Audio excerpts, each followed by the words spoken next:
Welcome to Drama Free Healthy Living with Jess Cording. I'm your host, Jess Cording. I'm a registered dietitian, health coach, and author, and I'm here to help you streamline your wellness routine and establish a sane, more balanced relationship with food and fitness so you can reach your goals without losing your mind. On this podcast, we'll talk about nutrition, exercise, self-care, mindset, and more. I'll be bringing you interviews and expert insight on the topics that matter to your health and wellness. Hi, and welcome back to the Drama Free Healthy Living podcast. I'm your host, Jess Cording. I'm so happy you're joining me today. This episode I kind of put off recording until like almost the last minute, just because I'm one of those people that in order to talk about things, like I feel like I need time to process, and sometimes I have to remember that, I don't need to have all the answers. I don't need to know everything to share stuff. But I just wanted to share today just some tips about how to just how to take really good care of yourself through a season of change and transition in your life. Um, this is a topic that has come up so much in my work as a dietitian, health coach, and fitness instructor. And as a human on this planet, you know, we all go through different seasons of life, whether it's exciting, uncertain, maybe both. Um, and there are times where these seasons we might feel like everything's coming together, everything's kind of clicking along, working out the way we want it to, and then other times we just feel like we're hanging on for the ride and just trying to make sense of everything, or we're adjusting to new routines, and it's something that so a few things that can come up for people, feeling your sense of identity is not what it was before. You're like, who am I now? Or you're learning new routines and you're trying to figure stuff out. Self-care can feel really challenging during those times. And I just want to take a sec to normalize feeling out of sorts. You know, even good change is change, right? And your nervous system doesn't always know the difference between good change and bad change to a degree. Yes, you will experience it differently in your body, but sometimes our nervous system is just like, whoa, this is new and weird. What's happening? And I just want to take a sec to normalize that. Um, and just what I'm going to share with you today, a few of my favorite strategies just to help you stay nourished, strong, and mentally grounded without feeling like you have to overhaul everything in this season of your life. So if you've been listening for a while, this podcast somehow is over 5 years old, actually maybe closer to six, which is crazy. And like when I started this podcast, I was a single woman living in a studio apartment in New York, and suddenly it'll be almost 5 years. I've been living out in New Jersey. I'm married with two cats, and you know, as and as if you're listening to this, you've already possibly seen on my Instagram that I recently shared some news about our family growing. But so much has changed. And, during that time, I've gone through all these different professional transitions, personal transitions.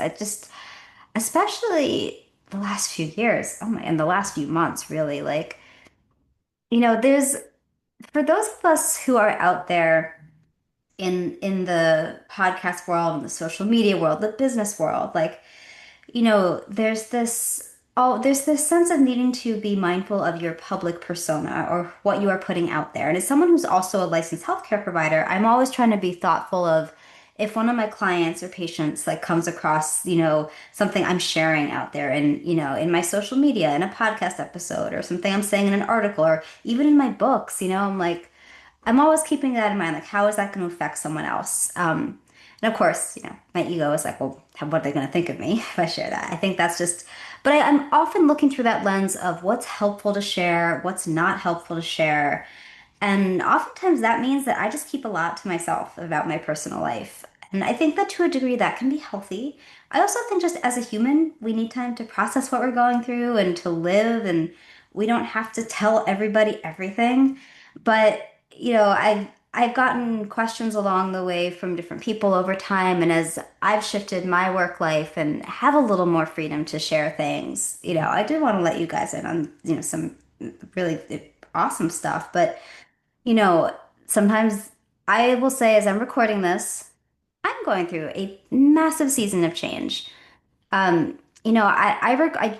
So by the time you are listening to this episode, I'm expecting to feel all healed up and everything is good. But I had breast surgery early in June to remove what we'll just call a little problem area that my doctors have been monitoring and biopsying over and over for a few years. And finally, after the last biopsy in April of 2025, they were like, "It's time for it to come out." And, that was both like a relief to have a plan, but also like surgery is scary and it involves time to heal. And even though in the grand scheme of things, it was, a much smaller surgery compared to what so many other women go through, it still requires healing time and as I'm recording this, I'm still wearing a zip-up bra, which actually I think I'm gonna hang on to these. Like these are actually really comfortable, and I should have started wearing these like forever ago. It's so much better than pulling a sports bra over your head. But anyway, not sharing pictures about that part of my journey because boobs on the internet is not my brand. But it's definitely just been interesting timing for me to think about this. Like right now. I'm like, yeah, okay, I can't lift anything over 5 pounds for, another few days or so. So my 23-pound cat beef is feeling a little bit neglected right now. But if this is it's something that, I did for risk reduction benefits, I in my Instagram highlights, if this is something that you're interested in reading more about, I'm not going to spend too much time on it today. I do have a breast wellness highlight that includes some work I've done on this topic, but also my own story and some of the emotions and the experiences that are all involved in that. The breast is a very emotional part of the body, and it's been, having had this experience over the last, as I'm recording, it's for over 4 years of all these different, tests and procedures and all the emotions and the fears and the what ifs that come with that. It's been a really intense time. And all through that journey, I was also going through a fertility journey, which I joke sometimes is much more of a spiritual quest. And I'll be honest, as a healthcare provider, it was really challenging to be dealing with these breast abnormalities that were showing up on my tests. And it was also really hard to be dealing with infertility. And it's something that at a later date, when I have more perspective, I do intend eventually to share more on it to the degree that it can be helpful for someone else. But I definitely dealt with imposter syndrome. I remember thinking things like, well, if, my clients knew that I was having trouble, having a baby, like they probably wouldn't come to me because they would think that I couldn't help them. Things like that would go through my head. And the thing is, all of our experiences are so different, and I think I had to learn that way of just accepting myself and accepting that like my body is not my business card. What it can and can't do is not reflective of how I can support other people, really. But I think I had to go through that journey. But um, and it's been an interesting experience. I waited so long to share this, but I recently did share on Instagram that very soon my husband and I are expecting a baby girl by a surrogate. Um, and that's another thing. I will be able to talk more at a later date about our story. Um, I didn't share until I felt really ready because I just wanted to spend a little time in that cocoon. Like when you go through so much grief and loss and disappointment, it feels really weird to share good news.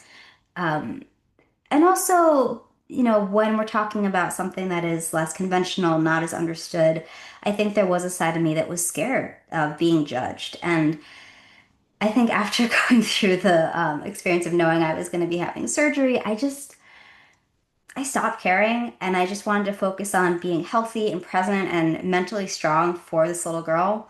I met her in a dream in 2021. Um, and continued to have these experiences where I was just connecting with this little soul. And if you don't believe in that stuff, that's totally fine. But if you're listening to this podcast, there's a good chance you already do because you're used to me. But it made it so hard because I remember feeling like, I don't get it. Like, she's here. She's so close. She's around me all the time, but she's not physically like here. And, it took me a while to really understand that my body was trying to tell me something and that it was okay that what my story would be was going to be different from other people's. It just took me realizing that I have nothing to prove to really feel ready to make the next step. But I remember, gosh, I remember the day I got the phone call from the doctor telling me that we had one viable embryo out after I did this whole egg retrieval process. And at first, I was so pissed off at myself. I was like, "What the hell, courting? Like, you take amazing care of yourself. You guys don't even want to know how many like thousands of dollars I probably spent over the years on like acupuncture and supplements and tests and doctors, like all the things. That's even before I did all the hormones. But like, oh man." And then I was like, "Wait a minute, we have a viable embryo. That's amazing. Like, that's so cool." And she was like, "Do you want to know what the gender is or the sex?" And I was like, "I think I already know, but yeah, I want you to tell me." And it was a girl. And I just remember I got goosebumps. I had checked in with this little spirit so many times along the way to like make sure, like, are you good with this? Do you want to come in this way? Like, is this the right time for you? And one day I'll share all of the little signs that I got, but it was just so incredible. And it was the biggest emotional gamble ever to to take this one embryo and like try this different way. But I think in my gut I knew that, it was not about like proving that I could do it. It was really like what was going to be the best for this little person. And if this is not something you guys want to talk about, totally fine. We're moving on in a moment, but I just wanted to share that I'm so thankful that this was an option for us, but I'm also really grateful just in this process over the last few years. All of the people who have just shown me their love and support and shared their stories with me. Wow.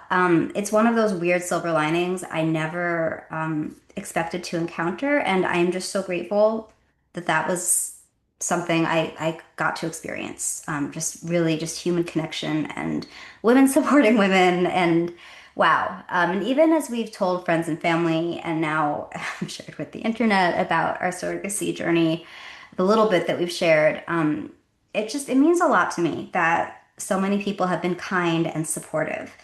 And if it's something that is not in many circles is not well understood, I'm happy to link to some resources here in the show notes just to answer. Like the Mayo Clinic has some great info, Cleveland Clinic has some great info, just basics, what it's about. Um, but at a later date, I will share more. Just want to give myself some time. But so obviously, yeah, I know I'm going to be going through a lot of changes in the weeks and months ahead. I'm entering this new season of motherhood. And, while there's lots of ways I feel prepared or I have prepared, I also know there's so much that I couldn't possibly prepare for. And, we all go through all these different seasons, right? And what I found in my own experience, what I found for my patients and clients over the years is that these seasons of change and transition, even when it's really happy, amazing stuff, that can often be most challenging emotionally, sometimes physically, and these can be times when we're extra vulnerable to struggles related to our physical health and our mental health. So the last few weeks, as I've been getting ready for our daughter's arrival, I've been thinking a lot about just thinking of some of the favorite tips that I have found really helpful in the past, things that my patients and clients have found really helpful. So I wanted to share them with you too. Maybe this isn't something that you need today, but maybe 3 weeks, 6 months from now, you'll find yourself in a season of change and want to revisit this and just, look at these different ways of how you can still take really, really good care of yourself, even when everything is changing around you. So, number one, redefine what balance looks like. What worked last month, last year, in your 20s, like it could be totally different from what works for you now, and that's okay. Like, let the old stuff go and embrace a new balance. Also, focus on what is essential and sustainable. This is not a time for perfection. Let that shit go.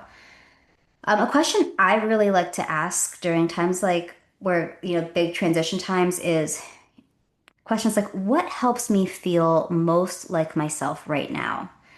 Other things can be, what is the best use of my time in this moment? Just really just what is essential, what is sustainable for you, and let your routine just flex a little bit to fit your current energy instead of trying to fit yourself around all this long list of things that you think you should be doing. So redefine what balance looks like.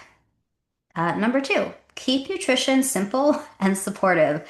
As an RD, you guys know I always like to talk about this stuff, and this is not going to be shocking to hear this from me, but prioritize meals that are stabilizing to your blood sugar. So by that, I mean make sure your meals have protein, healthy fats, and fiber.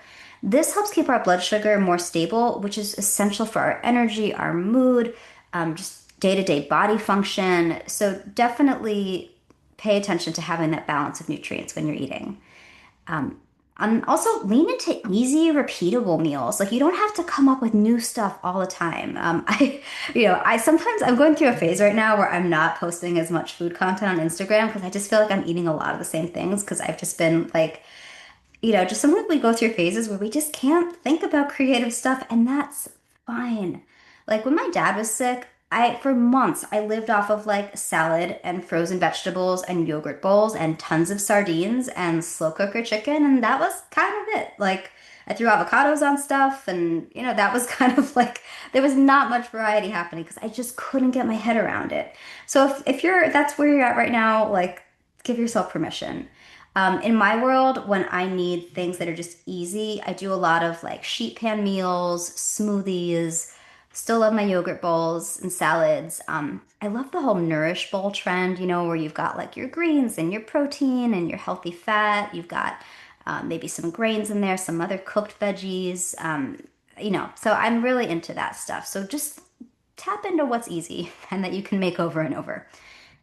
And then this is another thing that does come up sometimes is the whole clean eating. I freaking hate that term. And whenever I have like a client or like someone I'm interviewing and they start talking about clean eating, I do my best to keep a straight face, but I fucking hate it. I fucking hate that clean eating line. Oh my God.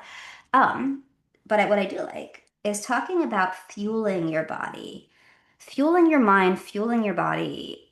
That's what I like to make it about during these times of transition and change. Like right now, as I'm physically healing from surgery, um, I will think about, okay, right now I need protein to help with healing the tissue.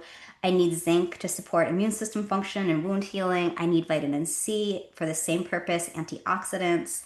So I'm looking for food sources of those things. And like, yes, I'm a dietitian and that's how my brain works. But for any person, thinking about what foods help you feel good, what makes you feel grounded physically, like what do you feel well after you eat it.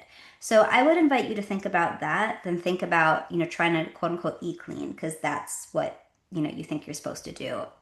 And just spoiler, like what often is nourishing for the body tends to align well with what's considered clean, but the mentality is different. I find that the fueling your body comes from a much more compassionate place, whereas clean eating has a bit more of a, I don't know, like a rules kind of vibe. And I hate rules. Sagittarius problems. And then the other one, keep snacks on hands that feel good for your mood, support healthy metabolism. So none of these will be shocking, I'm sure, but things like nuts, hard-boiled eggs, crispy chickpea snacks, your favorite protein bars, protein drinks, things that are easy. I also, if hard-boiled eggs are not your jam, I also really love those little like frozen egg and veggie bites. Those are so convenient. So, but for me, I do a lot of Greek yogurt. We do a lot of cottage cheese in my house. So just like paying attention to what helps you feel strong, nourished, helps you feel like a functional human. And then third, shifting your movement mindset. So movement, it doesn't have to be structured or intense to be meaningful. But what is meaningful is consistency. I'm a big fan of the consistency over intensity school of thought. And this is coming from someone who has a history of overuse injuries, like in my 20s, because also in your 20s, it's just, I found that in that phase of my life, I was not as present in my body. I was still processing a lot of trauma. I was not as, it just didn't feel safe to be in my body. And I have to remind myself sometimes when I am dealing with something that triggers that trauma response to just stay in my body, like not to try to numb out with activities or whether it's work or whether that's like physical activity. Like I do notice that as a thing I have to be thoughtful of. But sometimes when we're going through really busy times, we have less time to move. And even when we want to be moving, it's harder to make that time. I share a little bit of how to make time for movement when you have no time in actually both my books, but I have a whole section on it in the my second book, The Farewell Tour. But micro movements, like 10-minute walks, gentle stretching, some body weight strength, like that can be enough sometimes during these transition periods. Because especially if you're under a lot of stress, maybe you're not sleeping well, um, your body might respond differently to movement. So stay in your body, pay attention to how you feel, but know that even a little bit is still giving you something physically and mentally. That said, sometimes it can feel really good to do more intense movement, and that can also be great. But I would say just give yourself permission to be curious about what serves you at this point in time. So a question I love to ask myself during these kinds of times and what I would recommend to my patients, my clients is, in terms of movement, ask, is my current fitness routine supporting or depleting me? If it feels supportive, you're noticing it helps you feel more energized, grounded, helps you feel strong, that's green light, all good stuff. But if you're noticing that your physical activity routine is making you feel exhausted, cranky, irritable, out of it, that's a sign to pull back a little bit or to adjust what you're doing. So be curious and shift your movement mindset. And then number four, anchor yourself with mini mindfulness rituals. So yeah, I think sometimes we've all seen those videos, right? Of like the 1 hour morning routine with like, the candles and the journal and the matcha and all that stuff. And hey, that stuff is lovely. I love all that stuff. But I have not had that time for a really long time. And just new seasons often mean mental overload.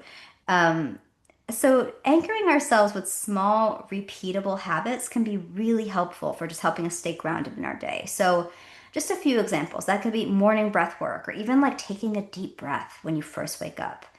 Journaling, that could be as complex or as simple as you want it. I feel like and I'm very curious to see how this evolves when I have a little one that I'm caring for. Like, I am someone who feels like I need to put pen to paper for even if it's like a paragraph to make me feel normal during the day. So, I've had people do like one word to just write how they're feeling, or do like bullet journaling. Um, Other things like walking, whether it's, without your phone, if you're really ambitious, or any time we're spent in nature, like being outside. Someone I work with, she just steps out into her backyard every morning just to, take a breath of the fresh air and just ground herself. She's drinking her coffee. Or you can set intentions for the day. You don't have to write it down or do anything specific, but maybe as you're having, your glass of water in the morning, you're just thinking like, how do I want to feel today? Or this is what I want to bring into the day. Or, even if it's just something that you want to feel during the day, or, setting some kind of intention can be meaningful. Maybe you do a few minutes of stretching every morning, or, maybe you meditate for 3 minutes. Anything that's small, repeatable, something you can do every day. So I would invite you to explore that. Nighttime is another great time, actually, to have these little rituals. I will say for myself, the end of day brain dump in a journal is like so helpful for me. But it could even just be like your skincare routine or taking a quick shower to wash the energy of the day away, whatever works for you. But some little grounding ritual. These rituals are helpful because they create familiarity when everything else feels new. So even though it might not seem like much, it can go a long way. And then number five, protect your energy, especially online. This is one I probably struggle with the most. I remember when I learned the word for what an empath is, I was like, oh, that's my problem. Like, but just to know that new seasons of life, like they can make us more just more sensitive in general, but especially more sensitive to comparison and to overstimulation. Because, we're comparing ourselves to where others are at on their journey, or where we perceive they're at. And we are more likely to get overstimulated because we're processing all this new stuff. And with that comes all the emotions. And if our schedule is changing, maybe we're not feeling in rhythm with like our sleep and our meal timing and movement and all that. So just to be really mindful of that, just know that you're probably going to be more sensitive and you need to guard your energy better. Um, I highly recommend curating your social media feed. So by that, I mean hide or mute or just unfollow the stuff that's not helping you. I recently did a big social media purge and it felt so fucking good. Like, so if it's not serving you, get rid of it. You don't need to see that. And whether that's temporarily muting something, I've definitely done that before, whether it's completely unfollowing something, unsubscribing from, newsletters, blogs. If people still read blogs, I guess I still have one, but I don't know if anybody reads it. Well, my analytics tell me that people find it, but I don't know. Um, but just give yourself permission to not engage with the stuff that makes you feel like crap. And you might be surprised. Sometimes stuff that we used to love consuming media wise is not what works for us anymore. And just be okay with that. And know that you can also come back to stuff. Just because you unfollow something now doesn't mean you can't start following it in another year. But give yourself permission to unfollow and curate. Something else I think is really important, and I often try to check in with myself about this, is just to be mindful of how often you are consuming versus creating versus resting. Um, we all have different relationships to media. And honestly, just to interactions with other people. We all have different relationships to that, but just being mindful of like, your like how much time do you spend scrolling and looking at stuff? How much time do you spend creating things, putting stuff out there? And then are you resting? Are you taking time away from your devices? Are you taking time by yourself or in an environment that helps you feel restored? Is the consuming and or the creating time, is that taking away from your rest time? I will say that's something I struggle with a lot.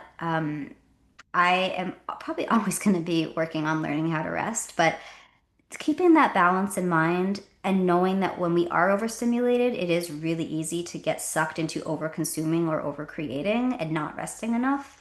I think can help us set some boundaries.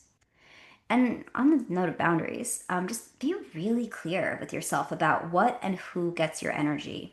It's really hard to say no sometimes, especially when you are a people pleaser, you want to let folks down, like, or you feel like you have to do things for XYZ reasons. You know, just to be mindful if that's a tendency you have and keep it in check.